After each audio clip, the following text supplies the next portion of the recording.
Very good morning students. बच्चों, मैं अपने प्रीवियस लेक्चर में आप लोगों को भूगोल पार्ट 4 खनिज तथा ऊर्जा संसाधन चैप्टर में ऊर्जा के पारंपरिक साधनों के बारे में बता रही थी। आज मैं इसी चैप्टर को कंटिन्यू करूंगी। चैप्टर कंटिन्यू करने से पहले मैं अपने प्रीवियस लेक्चर को आपको कुछ रिवीजन करा रही हूँ। तो जैसे मैंने ऊर्जा के पारंपरिक साधनों के बारे में बताया था, तो ऊर्जा के पारंपरिक संसाधन वे संसाधन हैं जो लंबे समय के लिए प्रयोग में लाए जाते हैं। तो जिनमें मैंने आपको बताया था ईंधन की लकड़ी, जिसका प्रयोग खाना बनाने तथा खाने को गर्म करने में किया जाता है और भारत के अधिकतर गांवों में ईंधन की लकड़ी का प्रयोग किया जाता है। उसके बाद मैंने बताया था आपको परंपरागत संसाधन जो कि कोयला। तो कोयला ये प्रचुर मात्रा में पाए जाने वाला जीवाश्म है और इसका प्रयोग भी घरेलू ईंधनों में लोहा बनाने तथा बिजली बनाने में किया जाता है। उसके बाद मैंने बताया था आप लोगों को पेट्रोलियम जिसको कि काला सोना कहा जाता है। तो उसके बाद प्राकृतिक गैस, और प्राकृतिक गैस के बाद मैंने आप लोगों को बताया था जल विद्युत। तो ये सब हमारे क्या होते हैं? ऊर्जा के पारंपरिक संसाधन। आज हम बात करने जा रहे हैं ऊर्जा के गैर पारंपरिक संसाधनों के बारे में। तो पारंपरिक संसाधन क्या होते हैं? जिनका प्रयोग लंबे समय के लिए किया जाता है, जैसे कि ईंधन की लकड़ी, कोयला, पेट्रोलियम, प्राकृतिक गैस और जल विद्युत। ऊर्जा के गैर पारंपरिक संसाधन, सबसे पहले हम बात करते हैं सौर ऊर्जा। तो सौर ऊर्जा सूर्य से बनी सौर ऊर्जा का प्रयोग सोलर सेल से बिजली बनाने में किया जाता है। तो सौर ऊर्जा का प्रयोग क्या किया जाता है? किसलिए किया जाता है? सूर्य से बनी सौर ऊर्जा का प्रयोग सोलर सेल से बिजली बनाने में किया जाता है। बिजली बनाने के लिए ऊष्मा तथा प्रकाश के उद्देश्य के लिए सोलर सेल में बहुत सारे सेलों को जोड़ दिया जाता है। सौर ऊर्जा तकनीक का प्रयोग उन क्षेत्रों में ज्यादा किया जाता है जहां पर्याप्त मात्रा में सूर्य का प्रकाश मौजूद है। तो उन क्षेत्रों में सौर ऊर्जा का प्रयोग बहुत अधिक किया जाता है बच्चों, जहां पर पर्याप्त मात्रा में हमको सूर्य का प्रकाश मिले। तो सौर ऊर्जा का प्रयोग किसके लिए किया जाता है? सौर ऊर्जा का प्रयोग सोलर हीटर, सोलर कुकर, इसके अलावा लाइटों तथा ट्रैफिक सिग्नलों में सौर ऊर्जा का प्रयोग किया जाता है।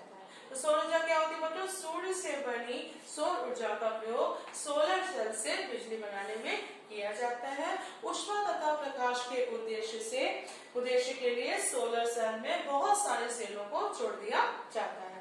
अब हम दूसरी बात करते हैं गैर पारंपरिक साधन के बारे में, पवन ऊर्जा। तो पवन ऊर्जा, जैसे कि आपको पता है कि पवन या हवा या पवन ऊर्जा का महत्व भरपूर साधन है। तो प्राचीन समय से पवन चक्कियों का प्रयोग अनाज पीसने तथा पानी को ऊपर उठाने में किया जाता है। तो प्राचीन काल से ही हम लोग के जो पवन चक्कियां होती है उसका प्रयोग किसके लिए किया जाता है बच्चों? अनाज पीसने तथा पानी को ऊपर उठाने में किया जाता रहा है। और आधुनिक समय में भी ये जो पवन चक्कियां हैं उनको जनरेटर से जोड़कर क्या किया जाता है बच्चों? बिजली बनाने में इसका प्रयोग किया जाता है। प्राचीन समय से तो प्रयोग होता ही रहा है, लेकिन आधुनिक समय में भी क्या हो रहा है? इनको जनरेटर के साथ जोड़कर हम लोग क्या कर रहे हैं? बिजली उत्पन्न कर रहे हैं।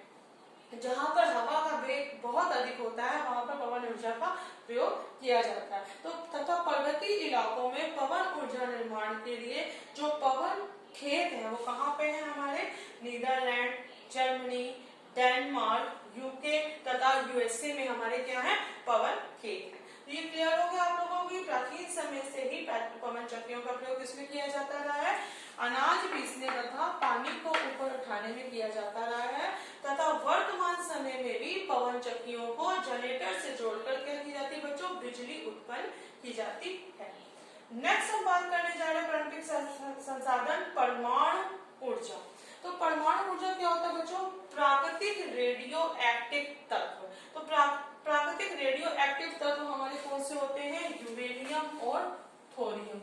तो प्राकृतिक रेडियो एक्टिव तत्व यानी यूरेनियम और थोरियम के नाभिक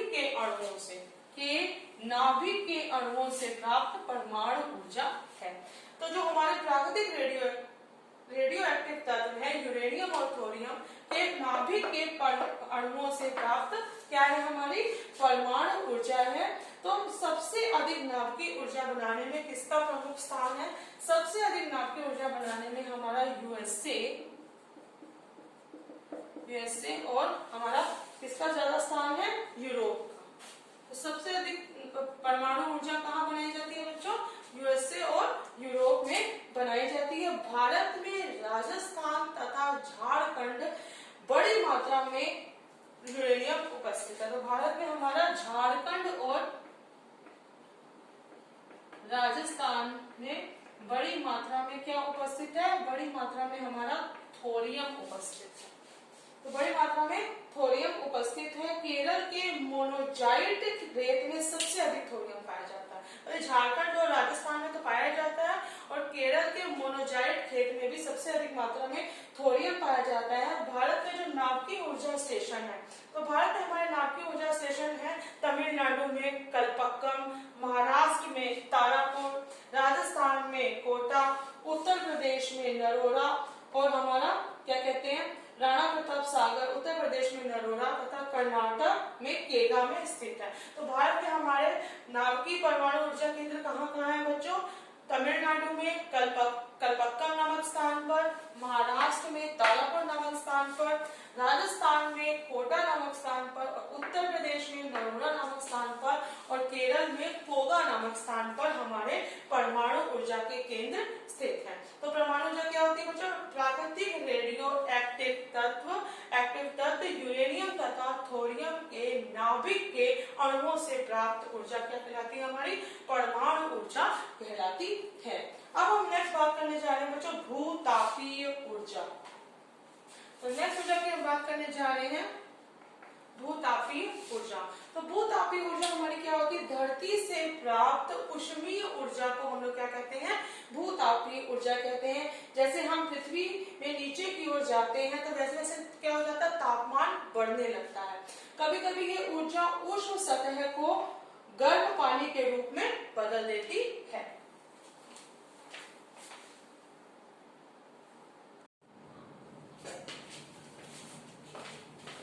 बच्चों अब नेक्स्ट ऊर्जा की हम बात करने जा रहे हैं भूतापीय ऊर्जा।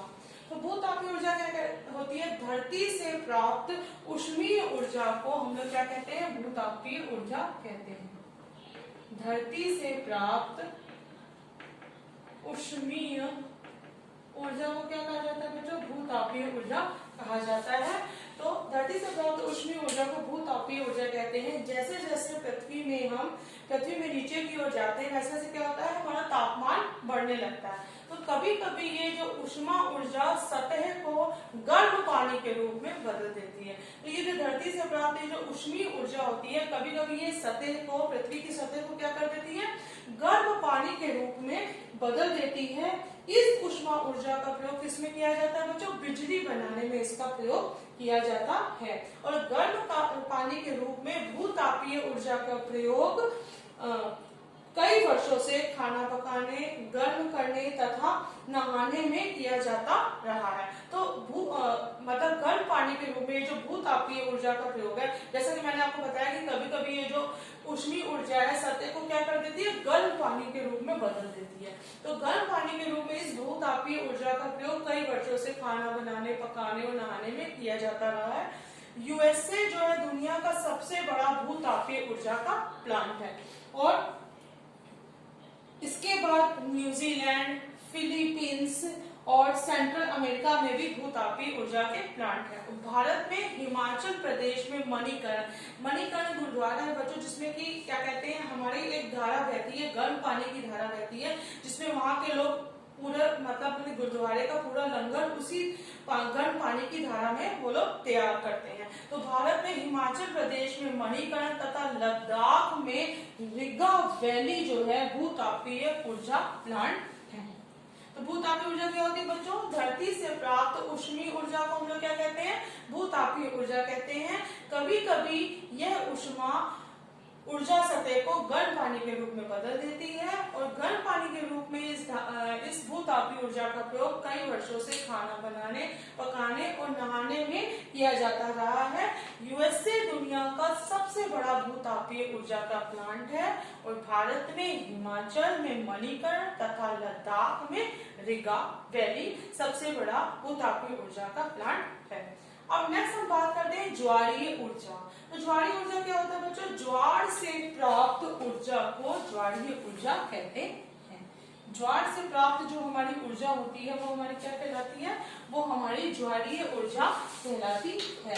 तो ज्वारीय ऊर्जा का उपयोग समुद्र के संकीर्ण भाग में तो समुद्र का जो बहुत संकीर्ण भाग होता है उसमें बांध बनाने के लिए किया जाता है। तो ज्वारीय ऊर्जा कैसे प्राप्त होती है? हमको ज्वार से प्राप्त ऊर्जा को ज्वारीय ऊर्जा कहते हैं। इसका उपयोग समुद्र के संकीर्ण भाग में बांध बनाने के लिए किया जाता है। और जब ज्वार अधिक होता है तब ज्वार को बांध में टरबाइन द्वारा स्थापित करके, मतलब कि जब बहुत ज्यादा ज्वार हो जाता है तो फिर क्या किया जाता है, तब ज्वार को बांध में किसकी सहायता से? टरबाइन की सहायता से क्या कर दिया जाता है बच्चों? टरबाइन द्वारा स्थापित करके इसका प्रयोग बिजली बनाने में किया जाता है।